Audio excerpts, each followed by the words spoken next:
देश में कहीं पर भी संशय नहीं है, प्रश्न चिन्ह नहीं है।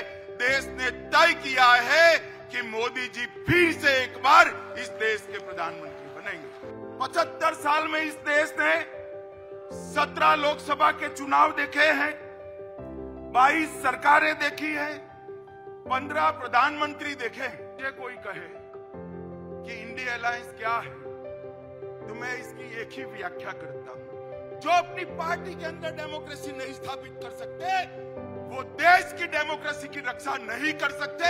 मोदी जी के नेतृत्व में डेवलपमेंटल अलायंस है और दूसरी ओर राहुल जी के नेतृत्व में डायनेस्टिक अलायंस है। सोनिया जी का लक्ष्य राहुल जी को पीएम बनाना, पवार साहब का लक्ष्य बेटी को सीएम बनाना, ममता दीदी का लक्ष्य भतीजे को सीएम बनाना, स्टालिन का लक्ष्य अपने बेटे को सीएम बनाना, लालू प्रसाद जी का लक्ष्य अपने बेटे को सीएम बनाना, उद्धव ठाकरे का लक्ष्य अपने बेटे को सीएम बनाना और मुलायम सिंह जी बेटे को बनाकर ही गए। 2047 का भारत कैसा होगा इसका मोदी जी का संदेश लेकर हम हर कॉन्स्टिट्यूएंसी में जाएंगे और कुछ ही दिनों में देश की जनता ये निर्णय करने वाली है कि आने वाले 5 साल इस देश के शासन की धुरा किस पार्टी के हाथ में होगी, किस व्यक्ति के हाथ में होगी, मगर पूरे देश में कहीं पर भी संशय नहीं है, प्रश्न चिन्ह नहीं है। देश ने तय किया है कि मोदी जी फिर से एक बार इस देश के प्रधानमंत्री बनेंगे। साथियों, 75 साल में इस देश ने 17 लोकसभा के चुनाव देखे हैं, 22 सरकारें देखी हैं, 15 प्रधानमंत्री देखे हैं।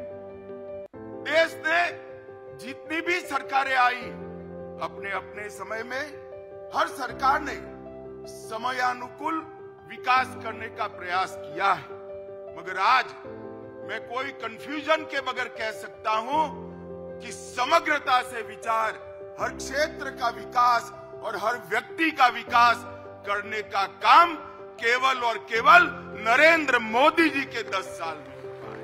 मुझे कोई कहे कि इंडिया अलायंस क्या है तो मैं इसकी एक ही व्याख्या करता हूं। 7 परिवारवादी पार्टियों का गठबंधन इंडिया अलायंस है, इससे ज्यादा कुछ नहीं है।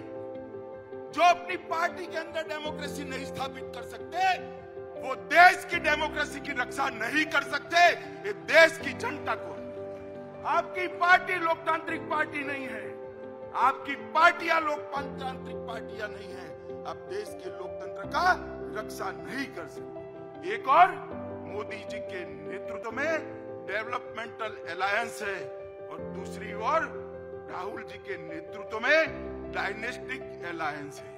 इनके राजनीति में उद्देश्य क्या है?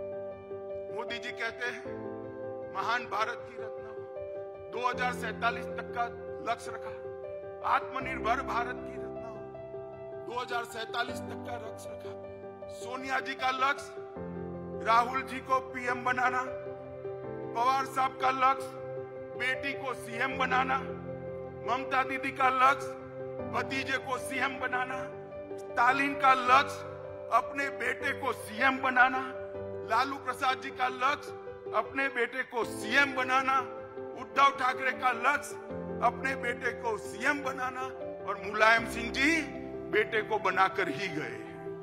अब मुझे एक बात बताइए कार्यकर्ता भाइयों बहनों, जिनका लक्ष्य ही अपने बेटे बेटी भतीजों का कल्याण हो, वो गरीब का कल्याण कर सकता है क्या? कभी नहीं कर सकता। जिनका लक्ष्य ही अपने परिवार के लिए सत्ता हथियाना हो, वो देश का कल्याण कर सकता है क्या? कभी नहीं कर सकता। मित्रों, इस देश के अंदर 2G, 3G और 4G पार्टियां हैं। 2G से मतलब आप 2G घोटाले से नहीं है, 2 generation party, 3 generation party, 4 generation party, 4 पीढ़ी तक नेता नहीं बदलता है, 4 पीढ़ी तक नेता नहीं बदलता है। क्यों भाई? देश के किसी युवा में कौवत नहीं है, वो आगे नहीं बढ़ सकता ना जी, वो नहीं बढ़ सकता। थोड़ा आगे बढ़ गया तो उसका हस्र कर देंगे। कई सारे लोग ऐसे हस्र किए हुए हैं, भारतीय जनता पार्टी ज्वाइन कर आज लोकतंत्र की यात्रा में जुड़े हैं। तेजस्विता का, परफॉर्मेंस का, विचार का, परिश्रम का और दृष्टि का वहां कोई महत्व नहीं है। वहां केवल और केवल आप कहां जन्मे इसका महत्व है।